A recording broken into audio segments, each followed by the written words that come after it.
Szeretettel köszöntünk mindenkit ebben a mai epizódban, amelyben bemutatjuk nektek minden idők egyik legjobb sportautóját, melynek a története, hát több mint 35 évvel ezelőtt kezdődött, pontosabban 1984 az a dátum, ahol ez a történet elkezdődik.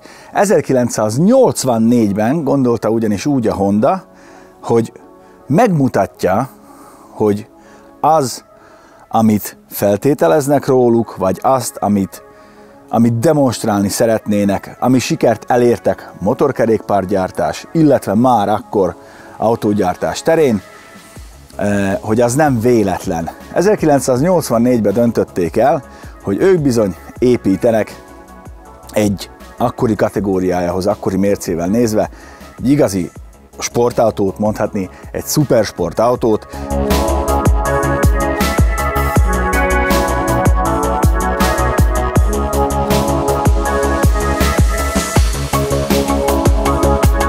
Azért akkoriban a 911-es Porsche, illetve a 328-as Ferrari dominálta a sportautó szcénát. 1984-ről beszélünk, amikor elkészült a Honda HPX, illetve HPX, Honda Pininfarina Experimental.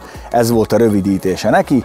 Ez már egy középmotoros autó volt, egy 2 literes V6-os motorral, amit ugye a 328-as Ferrari, Magnum Ferrari, hogy értsétek, Magnum Ferrari ellenfeleként szánták, illetve annál jobbat akarták gyártani. Nincs rajta mit csodálkozni a 2 literes 6 hengeres motoron, hiszen a 28 a Ferrari nevében is azt mutatja, hogy 2 liter 8 henger, úgyhogy igazából maga a koncepció jó volt, de nem voltak elégedettek a teljesítményével, igazából az egy kísérleti dolog volt. Ekkor kapta meg, vagy hát ezelőtt kapta meg ezt a projektet Masahito Nakano és Shigeru Uehara. Ezzel a névvel még találkozni fogtok, illetve találkozhatok, én többet nem tudom őket kimondani, az biztos, de kétségkívül fantasztikus zsenik voltak. 1987-88-ban állt aztán össze végleg a koncepció, amely ugye az NSX nevet kapta, a New Sports Car Experimental, és aztán ez a név ez rajta is maradt magán az autón.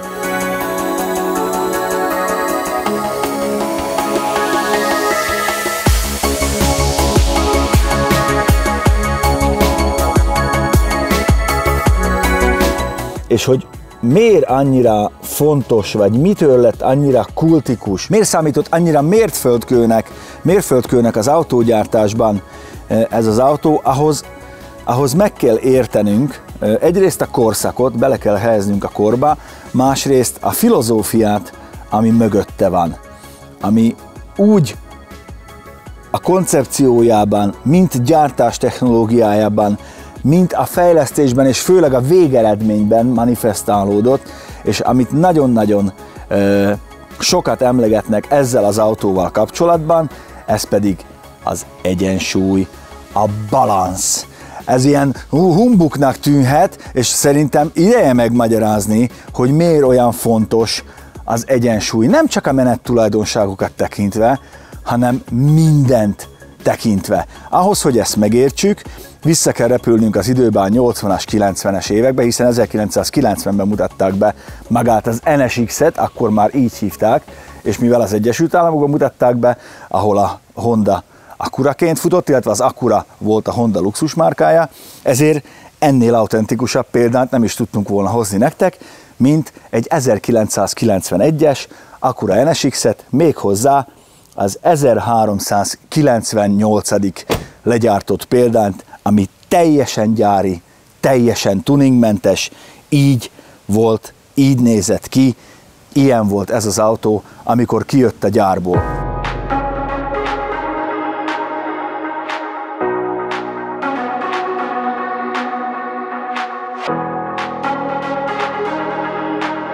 Ugye 89-ben bemutatták Chicagóba, aztán azt hiszem 90-ben, vagy még talán pont 89-ben Tokióba is a típust, de fú, ez nehéz lesz, mert annyi minden van, ami magyarázatra szorul. Ugye ez volt az első olyan szériagyártású autó, ami ugye alumínium vázat, alumínium vázszerkezetet és paneleket kapott. És ez nagyon-nagyon nagy dolog volt akkoriban. Ugye ez volt az első olyan autó, amely már 4 csatornás ABS-szel rendelkezett, azaz mind a 4 kereket külön-külön figyelte. Szóval eleinte gondoltak rá, hogy a Legendből ismert 2.7-es V6-os SOHC motort fogják belerakni, csak aztán megjelent a 348-as Ferrari, illetve a Hondánál is a változó szelepvezérlés, és hát elképzelhetetlen lett, hogy ne kapja meg a csúcsmodell is, vagy hát a csoda autó, magát a VTEC szelepvezérlést, ezért aztán módosítani is kellett egy picit a motoron, meg a motor elhelyezésén, 5 fokkal meg kellett dönteni, és hát így jön ki belőle, meg a titánhajtókarokkal, nagyon-nagyon fontos, ami megint csak egy abszolút egyedi dolog volt, szériagyártású autóról beszélünk. Ugye így jött ki ebből az első szériás motorból papíron a 270 lóerő és kicsivel 300 Nm alatti nyomaték, de hát volt azért szórás, az biztos, hogy egy nagyon-nagyon gyönyörű, magas fordulatú, 8000-et is tudott forogni ez a motor, magas fordulatú, kiegyensúlyozott karakterisztikájú szívó motort kapott. És ugye itt is jegyezzük meg, hogy szívó motort kapott, mert ez is megint egy olyan margóra felírt kis széljegyzet, aminek értelme lesz majd akkor, amikor magáról a balanszról, meg az egyensúlyról beszélünk. Gyártás technológiailag egészen elképesztő volt az autó, ugye egy külön gyártósort hoztak létre direkt ehhez a típushoz, ahová 200 olyan alkalmazottat csoportosítottak át, illetve hát nem csoportosítottak át, mert egy privilégium volt azon a gyártósoron dolgozni, akkor mehettél oda, hogyha kimagaslóan jól teljesítettél, illetve nagyon precíz volt, és legalább 10 éve már a Hondánál dolgoztál. 200 ember volt felelős az összes legyártott NSX gyártásáért. Nagyon-nagyon fontos, hogy ugye gyártósorról beszélünk. Azok a műszaki megoldások, amik ebbe az autóba benne voltak, már léteztek korábban, de gyártósoron, ipari mértékben még soha nem alkalmazták őket. Volt benne ponthegesztés, ívhegesztés, szegecselés, ragasztás, ugye mindent úgy raktak össze, olyan eljárást alkalmaztak, ami oda a legfontosabb volt.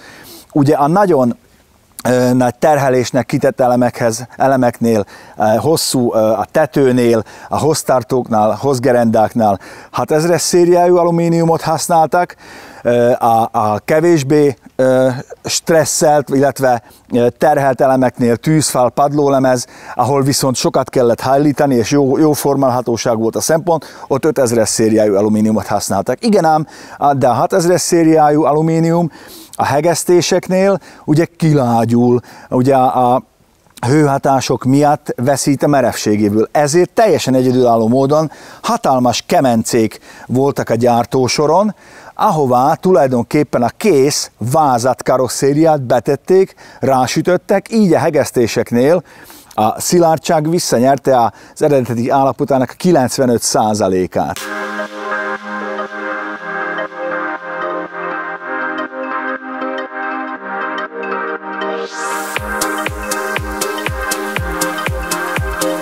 Az első, illetve a hátsó váznyúlványt cserélhetővé tették, hiszen ütközés esetén ezek vették fel az ütközés energiáját, ezeket cserélhetővé tették. Szóval egy csomó olyan, nagyon sok olyan gyártástechnológiai eljárást alkalmaztak az autónál, ami addig szériagyártásban egyáltalán nem volt standard, vagy nem volt elfogadott. És pont ez, hogy mindent úgy alkalmaztak, és ott, ahol kell, tette azzá, amivé ezt az autót. A karosszériája rendkívül merev lett, az egész vázszerkezet 200 kilót nyom mindössze, rendkívül merev lett, 50%-kal merevebb volt, mint a korabeli 911-es Porsche. Egyedül a hasonló kategóriájú autóknál a Lotus Elise volt merevebb, ott ugye ragasztással kerülték el az alumínium hegesztésnek a problémáit, míg például a Renault Spidernél pedig különböző merevítésekkel, ezért is lesz az nehéz. Tévedés ne essék, nem ez volt a világ legkönnyebb autója, 1350 kg volt, de nem is ez volt a cél. Ennek az autónak nagyon-nagyon jó minőségűnek és iszonyatosan tartósnak kellett lenni. És ez volt a trükk, ezért létezik az, hogy 30-40 évesen is ezek az autók még egyben vannak, nem repednek, nem jelennek meg fáradásos törések az alumínium alkatrészeken, hanem nagyon-nagyon masszívan, jól össze vannak rakva. És ez volt a lényeg, hogy egyensúlyba kerüljön a gyártás technológia az autó árával. És ez vonul végig, ez az egész egyensúly vonul végig a filozófiájában, a gyártás technológiájában, mindenén ennek az autónak, hogy a beltér, annak 360 fokos jó kilátást kellett biztosítani a középmotorosság ellenére. Itt ugye van az a legenda, hogy az F-16-os vadászgépnek a kabinelrendezését vették alapul, illetve a látószögét, amit kilátsz. Ugye maga a tény, hogy hosszú az autó feneke, az a hosszanti nagysebességű stabilitását garantálja, ugyanakkor hozzáad a praktikumához, hiszen itt a motortér mögött még elfér még egy csomagtartó, és ugye elől is ott van még egy csomagtartó. Hogy nézd meg, ide még tökéletesen elfér a mankókerék, meg egy csomó segédberendezés. Ez mind azt mutatja, hogy mennyire törekedtek abba, hogy minden egyensúlyban legyen. Hiszen az egyensúlyi állapot az a legjobb. Az a legjobb a világban, az a legjobb az állatvilágban, a legjobb a lelkedbe odament, a legjobb az üzletben, amikor minden egyensúlyban van, és meg is mutatom, hogy miért.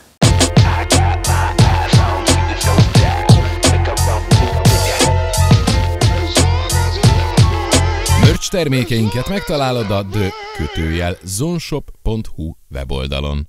Ez itt az egyensúlyi állapot, amikor minden rendben van.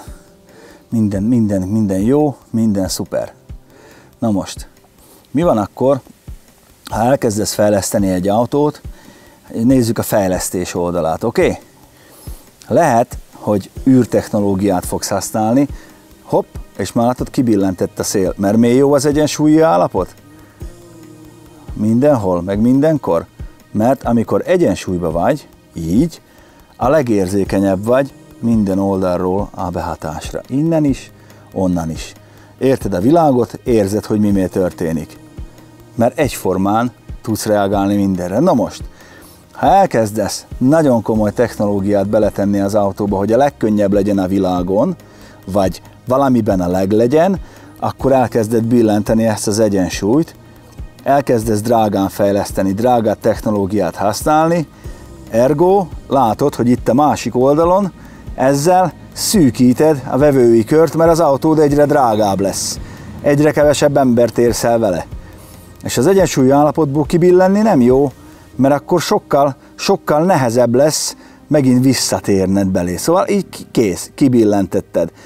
Hiába gyártottad le a világ legdrágább autóját, ha kevesen tudják megvenni. Ezzel nem mész sokra, ezért jobb, hogyha csak mondjuk ennyit költesz rá, megveszik többen, több hasznod lesz rajta. Mi van, hogyha elkezdesz erős motort csinálni? Csinálsz egy nagyon erős motort, akkor a fejlesztési költségeidet elviszi a motor, lehet, hogy akkor olyan hűtőrendszert kell használnod, olyan fékeket kell használnod, meg mindent, amik megint elbillentik ezt az egyensúlyt, és mondjuk a praktikum látja a kárát egy nagyon erős motornak, vagy egy rendkívül erős, izmos, gyors autónak, az megint nem jó, mert megint kibillentetted magadat ebből az egyensúlyi állapotból. Ez kicsit olyan, mint az ember lelke, hogyha belül béke van, akkor mindenre finoman jól tudsz reagálni. Mert egyformán érzed az egyik oldalt, meg a másik oldalt. És ezért van az, hogy amikor Satoru Nakajimának, illetve Ayrton Sennának odaadták ezt az autót, és mentek vele egy-egy kört, ugye a legendás Sennás makkoszcipős videóra gondoljunk csak, de hát nyilván nem az volt az, ahol leszűrte azt a tanulságot, hogy merevebbé kell tenni a karosszériát, annyival, mert egy picit el volt billentve, puha volt az autó, ami kényelmes volt, de nem volt sportautós. És akkor Senna azt mondta, hogy legyen egy picit merevebb, amivel még nem látja kárát a praktikum, mert minden nap, nagyon fontos, minden nap használható marad, de sokkal inkább visszabillen az egész NSX koncepció a sportautó irányába. Érted? Alumínium, tudjuk csinálni, hegesztjük, ponthegesztjük, szegecseljük, ragasztjuk, meg tudnánk úgy is csinálni, hogy nagyon-nagyon drága legyen, csak akkor elmennek a költségek, szűkül a vevőkör, nagyon drága lesz az autó, nem érjük el vele azt, amit szeretnénk.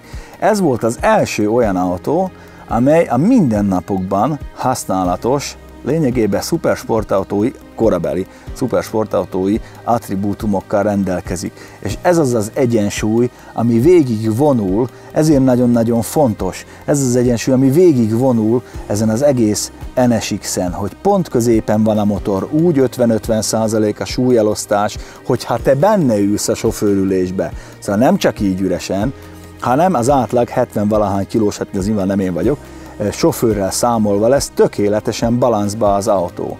Nem túl könnyű, egyáltalán nem nehéz, pont jó méretű a fék, pont elég a felni rá, pont minden pont jó.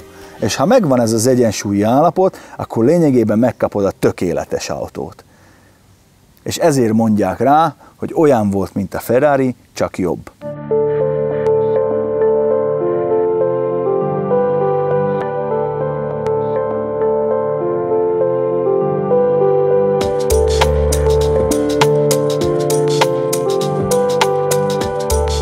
Mutatok nektek valamit.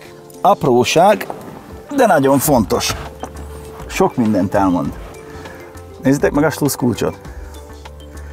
Egy darab alumínium. Könnyű, tartós, egyszerű, szép. Egy darab alumínium. Ez annyira szimbolizál mindent. 59.818 mérföld van az autóban, hiszen Kaliforniából érkezett, egy Honda szalonban volt kiállítva, a tulajdonos saját autója volt, onnan lett megvásárolva ezelőtt 2 évvel. De hogy nézzétek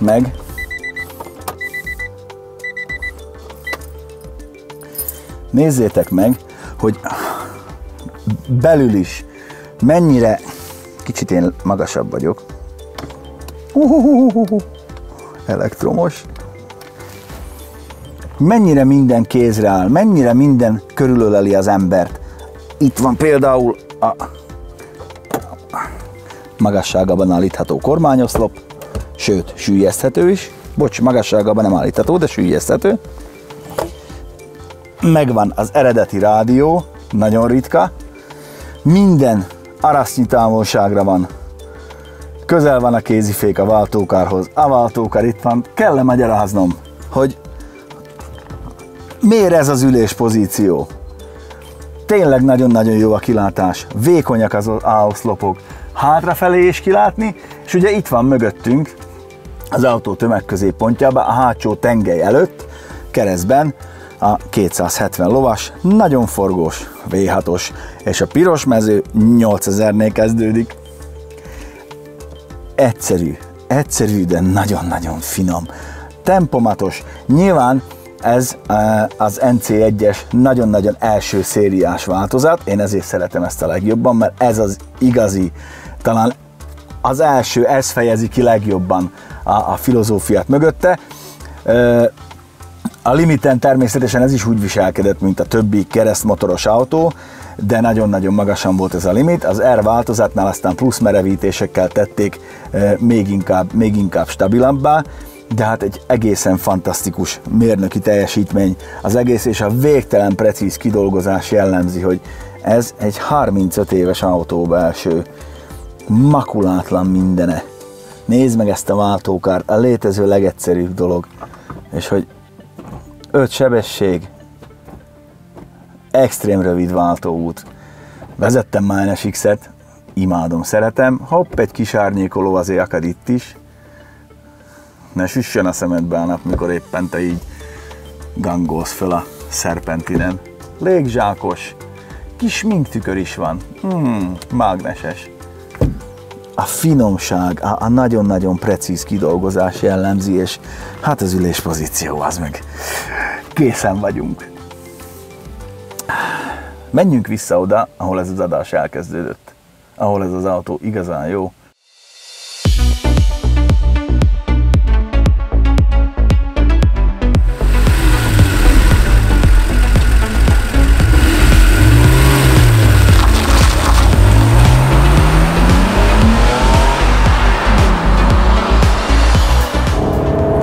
Ez 35 éves ez a kocsi. Oké, hogy nincs benne sok mérföld.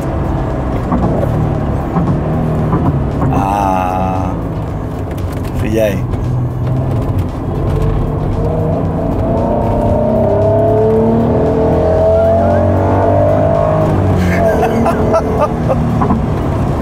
A kormányáttétel is pont olyan, a kormányerő, hogy látod, az előbb már automatikusan alapfogtam, nem kell.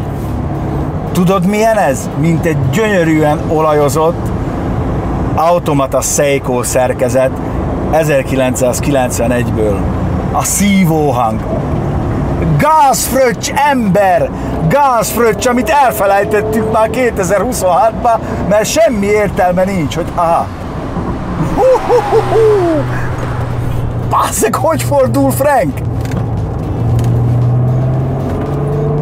Ember, ez, én nagyon régen vezettem már NSX-et, de soha nem felejtem el azt, amikor a Winklerrel együtt teszteltük a Tomiét, és egyszerre mondtuk ki, hogy ez maga a jóság, a tökély, a tökéletes harmónia, az erő, a tömeg, a fordulás, a mozgás, ahogy megjön, és ezért nem akartak turbomotort, mert fontos volt a smooth power delivery, ahogy a ahogy az amerikai mondja, hogy annyi erő jöjjön és úgy jöjjön, ahogy annak jönnie kell, ne legyen hirtelen turbójuk, minden finom, krémes, magától értetődő, ugyanakkor pengeéles legyen. Ezért gyors ez az autó, még mai szemmel nézve is. Lapos, alacsony, de a hasmagassága annyi, hogy tudjad minden nap használni. Hogy itt minden, de minden, az utolsó cent, érezted ezt, ahogy átmentünk rajta, hogy él a kocsi.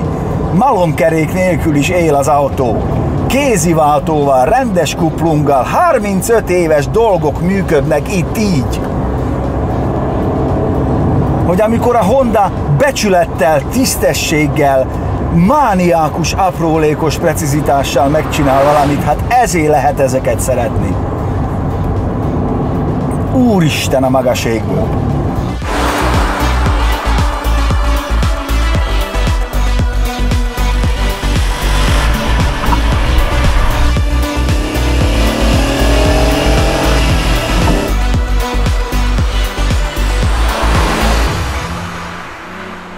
Ezt a videónkat a Binx támogatta, ahol non-stop 24 órában elérhető a valós ügyfélszolgálat. Bár a Binx teljesen online és digitálisan működik, mégis a hét minden napján non-stop 24 órában elérhető magyar nyelvű ügyfélszolgálat áll az ügyfelek rendelkezésére. Nem robotok, nem mesterséges intelligencia, hanem valódi szakemberek ülnek a csetablak másik végén. Legyen szó technikai kérdésről, jogosultságletiltásról, panaszbejelentésről, vagy csak egyéb gyors technikai kérdésről, mindig van, aki azonnal és gyorsan válaszol. Ha számlász.hu profi vállalkozó vagy, akkor extrán megéri lecsekkolni az új Binx Pro számlát, mert kifejezetten neked csinálták. Van benne 0 forintos számlevezetés, meg még kedvezőbb utalás. Részletek a leírásban lévő linken.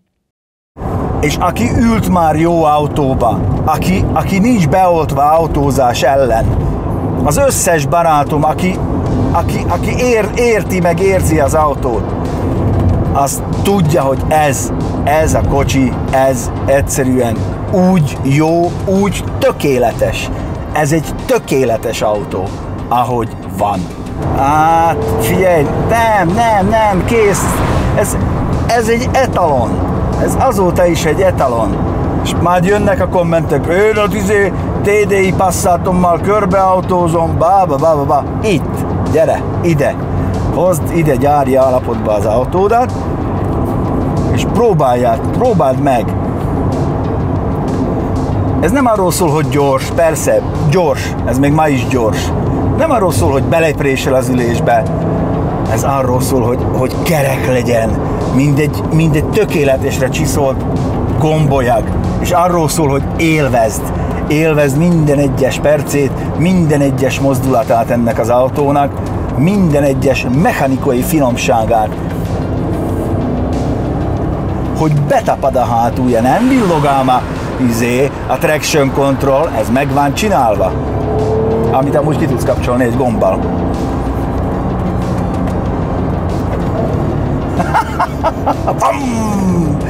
Szóval lehet ezt próbálni pótolni szenzorokkal, számítógépekkel, marketinggel, budget cost cuttinggal, magyarázattal, bullshittel. A mérnöki tudás pótolhatatlan.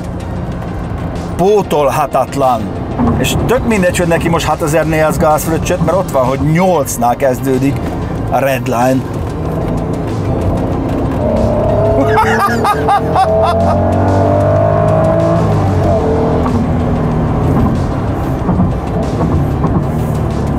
És látod, átfogod, és egy kormánymozdulattal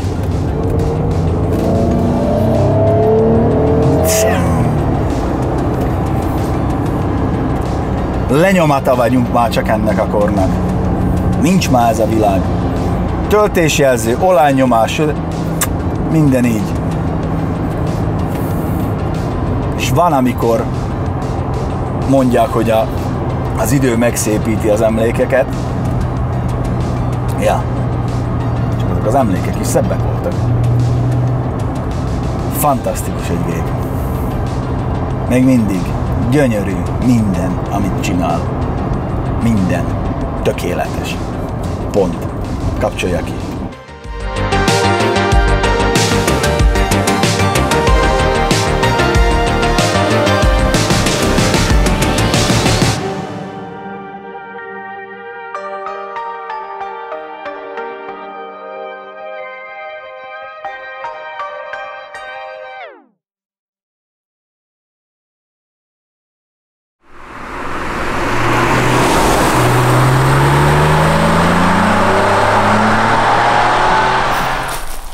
Így múlik el a világ dicsősége, de 3 dologban biztos vagyok.